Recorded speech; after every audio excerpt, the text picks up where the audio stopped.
پر غور کر لیں۔ سبحان اللہ۔ قبلہ شیخ صاحب یہ بتائیے کہ بے شک جو خواجہ صاحب کی روشن ضمیری ہے وہ تو آپ کے اقوال اور نصیحتوں سے بھی واضح ہے۔ میں چاہوں گا ہمارے ظاہر و باطن کی اصلاح کے لیے کچھ آپ کے اقوال اور نصائح کو کوڈ فرما دیں تاکہ ہمیں بھی کچھ آپ کی زندگی سے ہم اکتساب فیض کر سکیں۔ سبحان اللہ۔ لفظ تاثیر سے بنتے ہیں تلفظ سے نہیں، لفظ تاثیر سے بنتے ہیں تلفظ سے نہیں، اہل دل آج بھی ہیں اہل زباں سے آگے۔ واہ واہ۔ جب اہل دل کے اقوال اور نصائح اور ملفوظات سنتے ہیں تو پھر اس کی تو بات ہی نرالی ہوتی ہے۔ خواجہ صاحب علیہ رحمہ کی بارگاہ میں ہر وقت ایک بڑی تعداد مریدین کی، محبین کی، معتقدین کی اور شاگردوں کی موجود ہوتی تھی۔ انہی میں سے ایک خلیفہ اکبر اور مرید خاص حضرت قطب الدین بختیار کاکی رحمۃ اللہ تعالیٰ علیہ تھے۔ تو حافظ صاحب، آپ خواجہ صاحب کی زبان مبارکہ سے جو الفاظ، جو ملفوظات اور جو نصیحتیں نکلتی تھیں، اسی وقت، اسی مجلس اور اسی نشست میں قطب الدین بختیار کاکی رحمۃ اللہ تعالیٰ علیہ اسے نوٹ فرما لیتے تھے، سبحان اللہ۔ اور اسے مرتب کر کے ایک کتاب کی صورت دی اور اس کتاب کا نام دلیل العارفین رکھا گیا۔ واہ واہ۔ اس میں خواجہ صاحب کے اقوال موجود ہیں، تو چونکہ چھٹی سے نسبت ہے تو چھٹی کی نسبت سے 6 اقوال یہاں میں پیش کرنا چاہوں گا۔ عطا۔ سب سے پہلا قول خواجہ صاحب علیہ رحمہ فرماتے ہیں، نماز ایک راز کی بات ہے جو بندہ اپنے پروردگار سے کرتا ہے۔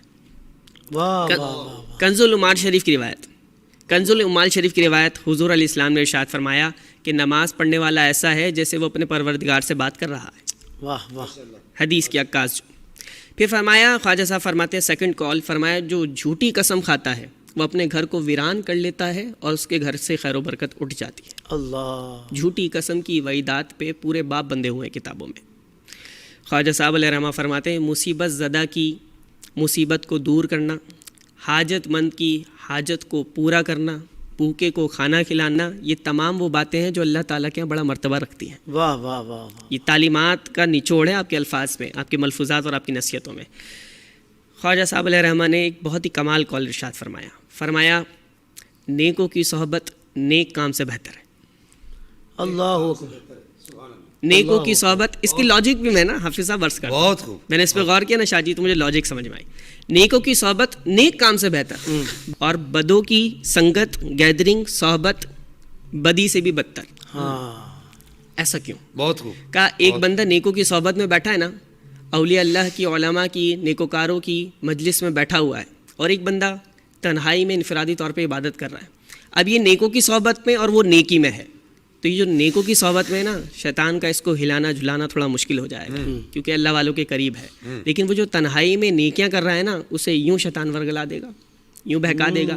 بالکل اسی طرح سے جو بدوں کی صحبت میں بیٹھا ہوا ہے، وہ بدوں کی صحبت اس کے لیے بدی سے بھی زیادہ بدتر ہے، برائی سے بھی زیادہ بدتر ہے، کیونکہ وہ صحبت اس کے لیے اس کے ذہن کو، اس کے کردار کو برائیوں کی طرف آمادہ کرے گی، وہ باہر دے گی۔ جی۔ تو فرمایا نیکوں کی صحبت اختیار کر لو اور بدوں کی صحبت سے بچ جاؤ۔ واہ واہ۔ اور پھر خواجہ صاحب علیہ رحمہ نے فرمایا بدبختی کی علامت یہ ہے، آج کے دور میں یہ پایا بھی جاتا ہے کہ بدبختی کی علامت یہ ہے کہ انسان گناہ کرنے کے باوجود اپنے آپ کو رب کی بارگاہ میں مقبول سمجھے۔ اللہ۔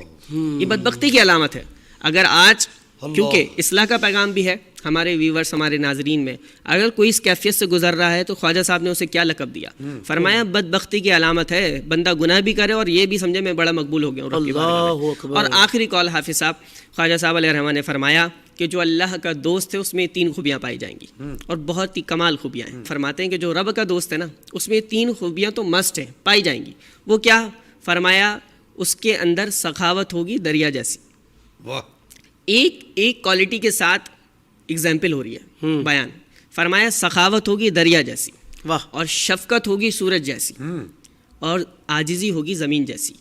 اب خواجہ صاحب خواجہ غریب نواز علیہ رحمہ کی بارگاہ میں ہاتھ جوڑ کے 10 بستہ عرض کرتے ہیں حضور یہ اتنی مثالیں ایک ایک لفظ کے ساتھ آپ نے دی، اس کی کوئی بڑی وجہ بھی ہے، کوئی اس کی تفہیم بھی ہے، کوئی اس کا مفہوم بھی ہے؟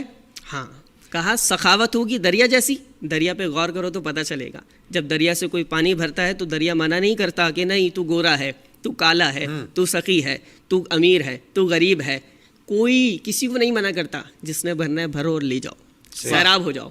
کہا تمہاری سخاوت ایسی ہونی چاہیے کہ جو تم سے سیراب ہونے آئے تم یہ نہ دیکھو کہ کون کیسا ہے، بس اسے سیراب کر دو۔ سخاوت ایسی ہو۔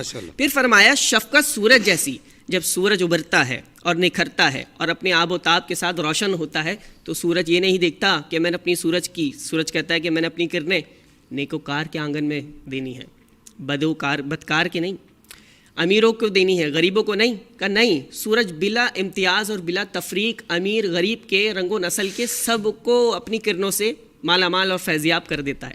کہا بالکل اسی طرح سے تمہاری شفقت، تمہاری پولائٹنس، تمہارا نرم گوشہ سب کے لیے سورج جیسا ہونا چاہیے، بلا تفریق، بلا تمیز، بلا تفریق، بلا امتیاز. اور آخری بات فرمایا تواضع، عاجزی زمین جیسی، زمین پہ پیر رکھو، تھوڑا زور سے رکھ دو، نہ بھی رکھو، جیسے بھی رکھو، زمین پلٹ کے بولتی نہیں ہے، زمین نہیں بولتی ہو کیا کر رہے ہو میرے ساتھ. کہا نہیں، زمین کی عاجزی جیسی ہوتی نا، تمہارے اندر عاجزی ایسی بن جائے گی، پیدا ہو جائے گی کہ تم کسی کو ریٹرن آنسر نہیں کرو گے، کسی کے لیے انتقامی آگ اپنے اندر بھڑکاؤ گے نہیں، اس کے لیے پلاننگ نہیں کرو گے. تمہاری عاجزی ہے، جس نے جو کیا کوئی آنسر نہیں کرنا، درگزر کر دینا ہے، تو پھر تم حقیقی طور پہ اللہ کے ولی، اللہ کے دوست اور صوفی بن جاؤ گے. سبحان اللہ، سبحان اللہ. بہت میں اس میں کمال. ایک بات بڑی زبردست نصیحتیں مجھے یاد آئیں. میں خواجہ غریب نواز رحمہ اللہ کی نصیحتیں ہمارے استاد صاحب نے ہمیں پڑھائی تھیں فارسی کتاب میں مونس الارواح.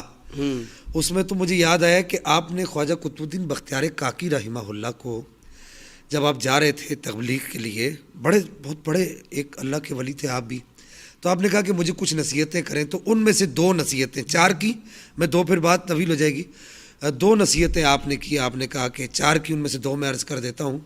آپ نے ایک ارشاد فرمایا کہ فقر کرنا ہے، درویشی کرنی ہے بادشاہوں کی طرح. کبھی کسی کو یہ محسوس نہیں ہونے دینا کہ تمہاری جیب میں کچھ نہیں ہے. یہ خاص کر کے طلباء کے لیے یہ بات میں عرض کرنا چاہوں گا. اور دوسری بات آپ نے ارشاد فرمائی خواجہ قطب الدین بختیار کاکی کو، آپ نے فرمایا تیرے دروازے پر کوئی طالب علم آ جائے. آج جتنے لوگ آپ دیکھیے کہ خواجہ صاحب رحمہ اللہ کے کوئی 8-10 ہزار تو سجادے بنے ہوئے ہیں، اور میرے خیال سے ہزاروں کے اعتبار سے وہ درجن پورا ہونے والے، 12,000 ہونے والے ہیں. مطلب پتھر اٹھاؤ نیچے سے، کون ہے جی؟ ہم سجادہ صاحب ہے. یار یہ سجادہ ہے، اب کیا چیز ہے؟ بہرحال آپ نے خواجہ قطب الدین بختیار کاکی کو جو آخری جو نصیحت کی، آپ نے فرمایا جا تو رہے ہو، لیکن یاد رکھنا تمہارے دروازے پر اگر کوئی طالب علم آ جائے، وہ صرف کا مسئلہ پوچھے تو خالی نہ جائے، ناو کا مسئلہ پوچھے تو خالی نہ جائے، تصوف کا مسئلہ پوچھے تو خالی نہ جائے، حدیث کا مسئلہ پوچھے تو خالی نہ جائے. تمہارے دروازے سے رسول اللہ کے دین کے وراثت کو حاصل کرنے والے کو کبھی خالی ہاتھ نہیں جانا چاہیے. یہ آپ کی نصیحت. کیا خوبصورت. جن لوگوں کی طرف آپ نے اشارہ کیا ہے، یہ تو آپ نے بڑی باتیں کر دی، ان سے پاکی ناپاکی کے مسائل پوچھ لیں تو وہ مشکل میں آ جائیں گے. جی ہاں بالکل ایسے ہی. اللہ اکبر کبیرہ. قبلہ شاہ صاحب آخر میں چاہوں گا کہ اب جو عقیدت مند ہوتے ہیں اولیاء اللہ کے، وہ ان کے مزارات پر بھی حاضر ہوتے ہیں، اور وہاں جا کر درود السلام اور دیگر اذکار کرنے کے بعد اس کا ثواب اصحال کرتے ہیں. تو کیا حضور خواجہ غریب نواز کی زندگی میں بھی کوئی اس طرح کا معمول تھا کہ وہ بھی اکابرین اور اولیاء اللہ کی مزارات پر حاضر ہوتے تھے؟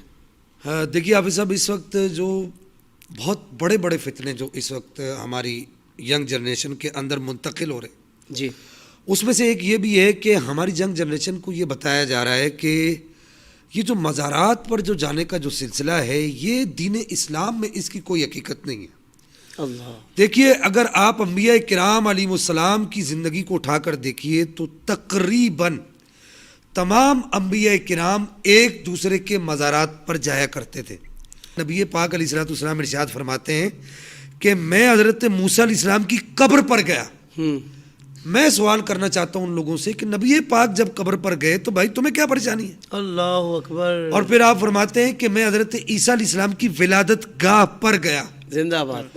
اسی طریقے سے متواتر روایتوں میں یہ بات آئی ہے کہ حضور خواجہ خواجگان خواجہ غریب نواز رحمہ اللہ بھی جب آپ کہیں بھی جاتے تھے تو جس جگہ بھی آپ کو اللہ کے ولی کے مزار کا پتہ لگتا تھا آپ وہاں پر حاضری دیتے تھے.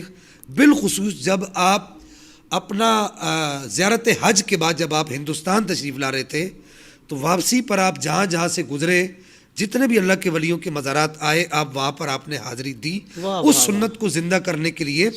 اور حافظ صاحب یہاں پر صرف ایک جملہ ون لائنر کہہ کر کہ معراج کی شب رسول اللہ کیا کرنے جا رہے تھے، میں آپ سے پوچھنا چاہتا ہوں کیا کرنے جا رہے تھے؟ رب کا دیدار کرنے، اللہ سے ملنے جا رہے تھے. اور نبی پاک اللہ سے ملنے کے لیے جا رہے ہیں. وہ جاتے ہوئے بتا رہے ہیں کہ اگر اللہ سے ملنا ہے ہاں ہاں وصل مولا چاہتے ہو تو وسیلہ ڈھونڈ لو، اللہ بے وسیلہ منکر و ہرگز خدا ملتا نہیں۔ اللہ یہ ایک، اب آپ اس شعر کو آپ ہلکا نہ لیں، نبی پاک نے باقاعدہ طور پہ بتا دیا کہ اللہ کے قرب میں جانا ہے، میں جا رہا ہوں اور اللہ کے نبیوں کے مزاروں سے ہوتا ہوا جا رہا ہوں۔ اللہ تو خواجہ صاحب بھی اسی سنت کو زندہ کرتے کرتے کرتے آئے، اور یہ تو متواتر روایت کے اندر موجود ہے کہ گنج بخش فیض عالم مظہر نور خدا، نا کے سارا پیر کامل کامل آرا اللہ رہنما۔ یہاں پر کچھ لوگوں کو پریشانی رہتی ہے کہ یہ تو بابوں کی باتیں، یہ تو بابوں کی باتیں۔ میں ان کو محدثین کے کچھ حوالے دینا چاہوں گا۔ عطا ہو امام ذہبی بہت بڑا محدث ہے، یوں سمجھیے کہ جرح اور تعدیل میں جتنا سخت ڈنڈا امام ذہبی لے کر کھڑا ہوا ہے، میں نے اپنی زندگی میں اتنا سخت ڈنڈا اٹھا کر کسی محدث کو نہیں دیکھا۔ آپ سیر اعلام النبلاء دیکھ لیں، آپ امام ذہبی کی دیگر کتب دیکھ لیجئے۔ امام ذہبی جو ہے وہ علم حدیث کا یوں سمجھیے کہ پہاڑ ہے۔ آپ سیر اعلام النبلاء کے اندر جو ہے جلد 9 صفحہ نمبر اس کا 437 ہے، اس میں آپ نقل کرتے امام محمد ابن منقدر، یہ کون ہے؟ امام جعفر صادق کے استاد ہیں۔ امام محمد ابن منقدر مسجد نبوی کے اندر بیٹھ کر علم حدیث پڑھایا کرتے تھے۔ آپ کو وہاں بیٹھے بیٹھے پیاس لگی جی، اور آپ اٹھے اور دوڑ کر جا کے، ان دنوں نبی پاک علیہ السلام کی قبر مبارک جو ہے وہ اوپن تھی، کھلی ہوئی تھی، جا کر آپ نے اپنا ایک رخسار نبی پاک کی قبر کے ساتھ لگایا اور دوسرا رخسار نبی پاک کی قبر انور کے ساتھ لگایا۔ تو آپ کے شاگردوں نے پوچھا، یہ امام ذہبی نقل کر رہے، پوچھا کہ یہ آپ نے کیا کیا؟ آپ نے فرمایا مجھے بہت شدید پیاس لگی تھی۔ تو بولا پھر؟ کہا کہ وہاں جا کر اپنے رخسار لگائے، پیاس ختم ہو گئی۔ تو اب یہ امام ذہبی ہے، یہ محدثین ہے، اور الفاظ کیا ہے حافظ صاحب؟ میں یہ آپ سے شیئر کرنا چاہوں گا۔ الفاظ یہ ہیں، استعنت بقبر النبی، باب استفال، استعنت بقبر النبی کا پڑھا لکھا تھوڑا بہت بھی ہو، مفتی صاحب سمجھ گئے کہ میں نبی پاک کی قبر انور سے اعانت یعنی کہ مدد طلب کرنے کے، تعاون طلب کرنے کے لیے گیا تھا۔ پھر اس کے بعد دوسرے محدث لے لیجیے، تاریخ بغداد کے اندر جو ہے جو خطیب بغدادی کی مشہور کتاب ہے، اس کی جلد اول صفحہ 122 پر موجود ہے کہ امام ابراہیم الحربی، یہ بھی چھوٹے آدمی نہیں، یہ بہت بڑے محدث ہیں، وہ فرماتے قبر معروف، حضرت معروف کرخی کی قبر مبارک، قبر معروف التریاق المجرب، جس کا کوئی کام کہیں سے نہ ہوتا ہو، حضرت معروف کرخی کی قبر انور پر آ جائے، یہ مجرب بات ہے، اتھینٹک بات ہے، اللہ جل مجدہ الکریم کی عطا سے اس کا وہ کام وہاں سے ہو جائے گا۔ سبحان اللہ۔ پھر یہی سیر اعلام النبلاء اس کی جلد 23 صفحہ نمبر 204 ہے، امام ذہبی نقل کرتے ہیں، آپ فرماتے ہیں کہ امام شمس الدین ذہبی فرماتے ہیں کہ ابن فورک ابو بکر محمد بن حسن الاسبانی کے متعلق آپ فرماتے ہیں کہ وَمَشْهَدُهُ بِالْحِيرَةِ يُزَارُ وَيُسْتَجَابُ الدُّعَاءُ عِنْدَهُ، کہ ان کی جو قبر انور ہے اس کے پاس اللہ پاک دعائیں قبول کرتا ہے۔ واہ، یہ محدثین ہیں، میں پھر کہہ رہا ہوں۔ امام حاکم تہذیب و تہذیب کے اندر امام ابن حجر اسقلانی، جن کو جبل من جبال الحدیث کہا جاتا ہے، اللہ، وہ نقل کرتے کہ امام حاکم فرماتے ہیں کہ میں نے ابو علی نیشا پوری سے سنا، وہ فرمایا کرتے تھے کہ میں سخت غم کی حالت میں تھا اور میں نے نبی پاک علیہ السلام کو خواب میں دیکھا۔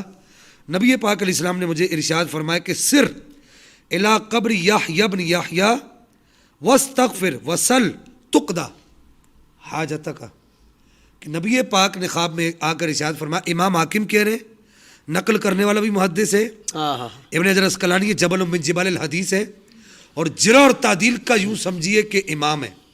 وہ کہتے ہیں مجھے نبی پاک نے خواب میں آ کر کہا کہ جاؤ یحییٰ بن یحییٰ کی قبر کی طرف جاؤ اور وہاں جا کر اللہ سے اپنے گناہ کی معافی طلب کرو، اللہ سے معافی طلب کرو اور اپنی حاجت کا سوال کرو، اللہ تعالیٰ تمہاری حاجت کو پورا فرمائے گا۔ اللہ، اس کے علاوہ بھی اور بہت سارے حوالہ جات موجود ہیں۔ کہنے کا مدعا یہ حافظ صاحب کہ جب یہ اتنے بڑے بڑے محدثین اس بات پر جرح اور قدح نہیں کر رہے بلکہ اس بات کو بلا نکیر اپنی کتابوں کے اندر نقل کر رہے ہیں، تو پھر میری ملت کے نوجوان کو سوچنا چاہیے کہ اس پر کوئی بھی اعتراض نہیں ہوتا، یہ دین اسلام کی مراد ہے، اور دین اسلام کے بڑے بڑے مشائخ اسی طریقے پر چلتے آئے ہیں، بڑے بڑے مفسرین محدثین اسی طریقے کو اپناتے چلے آئے ہیں۔ سبحان اللہ، سبحان اللہ۔ قبلہ شاہ صاحب آپ کا بھی دل سے شکریہ، بہت کمال، آپ نے خوبصورت گفتگو فرمائی، اور یقین